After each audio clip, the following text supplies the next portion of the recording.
तेरे दिए कलम से तेरी बेवफाई के गीत लिख रहा हूँ, कि तेरे दिए कलम से तेरी बेवफाई के गीत लिख रहा हूँ। जरा गौर से सुनना, दिल को चीर इसमें रक्त की स्याही भर रहा हूँ, दिल को चीर इसमें रक्त की स्याही भर रहा हूँ। तो बात कुछ 2017 की है, जब मैं इश्क में था। 18 आया, इश्क परवान चढ़ा। 19 आया और गहराई में चला गया। 20 आते आते कोरोना आ गया।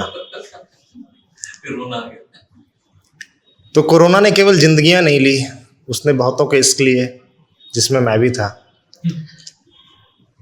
और क्या होता है कि मुझे लगता है आज के समाज, जिस समाज में हम रह रहे हैं, हम कहते हैं कि हम बहुत बदल गए हैं, लेकिन जब हम जमीनी स्तर पर उतरते हैं तब पता चलता है कि क्या चल रहा है।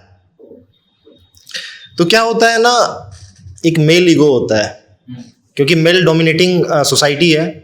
सॉरी टू ऑल फीमेल्स, मतलब आप माताएं बहनें हैं बैठी हैं, लेकिन सच में ये है, मैं देखा हूँ ये, कि एक बाप को ये पसंद नहीं आता कि उसकी बेटी किसी को पसंद कर ले, एक भाई को पसंद नहीं आता है कि उसकी बहन किसी को पसंद कर ले।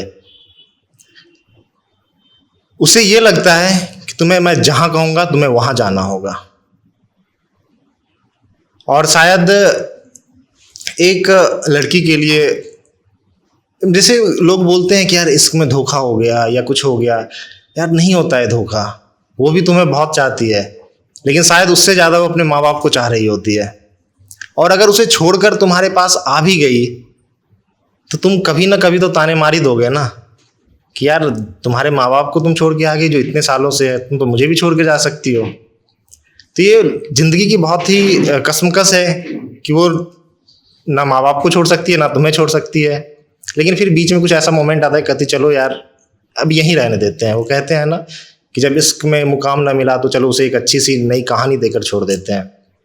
तो उसे मैंने कुछ पंक्तियाँ लिखी हैं जिसको मैंने कविताबद्ध किया है, तो सुनाता हूँ जरा कि क्या हुआ था। और फिर जैसे ही होता है ना कि जब हम इश्क में हैं तो बहुत खुश होते हैं, फिर टूटा दुखी में आ जाते हैं, तो उसी के ऊपर है कि बाग खिले बंजार हुए, नयन भिगे सैलाब हुए। बाग खिले बंजार हुए, नयन सुखे सैलाब हुए। तेरे इश्क की तमन्ना में, तेरे इश्क की तमन्ना में निखरे और बर्बाद हुए। बाग खिले बंजार हुए, नयन सुखे सैलाब हुए। आजकल का क्या है कि जब हम शहरों में देखते हैं कि ऐसा होता है कि पहली नज़र में इश्क हो गया, दूसरी बार मिले सब कुछ हो गया, मतलब कुछ ऐसा है, एक लाइन बनती है। लेकिन कुछ ऐसे होते हैं आशिक जो पुराने हैं, जैसे मैम है बैठी है हमारे सामने, कि हमारी तमन्ना होती है कि हम पूरी ज़िंदगी भर उनके साथ रहें। तो ऐसी मेरी भी कुछ तमन्ना थी। तो क्या थी सुनिएगा, कि थी तमन्ना ये कि मेरी प्यार को अंजाम मिले। थी तमन्ना ये कि मेरी प्यार को अंजाम मिले। मांग तेरे सिंदूर भरूं, मेहंदी मेरे नाम लिखे। मांग तेरे सिंदूर भरूं, मेहंदी मेरे नाम लिखे। मेरी बेरुखी जिंदगी में, मेरी बेरुखी जिंदगी में रंग भरे बेरंग हुए। बाग खिले बंजार हुए, नयन भिगे सैलाब हुए। अब क्या था कि चलिए जब इस चला जाता है, थोड़े टाइम के लिए गुस्सा तो रहता है, सॉफ्ट कॉर्नर रहता है, लेकिन कहीं ना कहीं गुस्सा भी होता है। मतलब कहने को हम ये कह सकते हैं कि हम जिससे मोहब्बत करते हैं उसी से हमारा लड़ाई होता है, झगड़ा। जैसे मैं अपनी मम्मी से बहुत लड़ता हूँ, लेकिन फिर थोड़े टाइम बाद दोनों एक जगह होते हैं। अपनी बहन से मैं बहुत लड़ता हूँ क्योंकि हमारा प्रेम उनसे इतना गहरा है। उसी तरीके से जब कोई जीवन में आता है उस समय भी इतनी प्रेम, इतने, या फिर आप उसकी भलाई या फिर वो आपकी भलाई के बारे में सोचता है, तो उस बीच में थोड़ी बहुत चीज़ें तकरार में बदल जाती है। तो ऐसे ही जब लेकिन छोड़ के गई तो थोड़ा तो गुस्सा आया मुझे भी।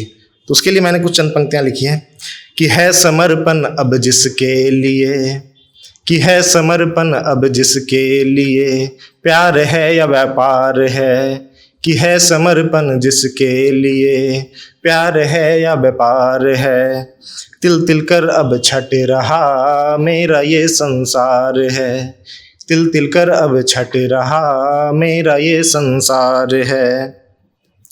प्यार में कि इजहार में, प्यार में कि इजहार में कोशिश की नाकाम रहे, बाग खिले बंजार हुए नयन सूखे सैलाब हुए, बाग खिले बंजार हुए नयन सूखे सैलाब हुए।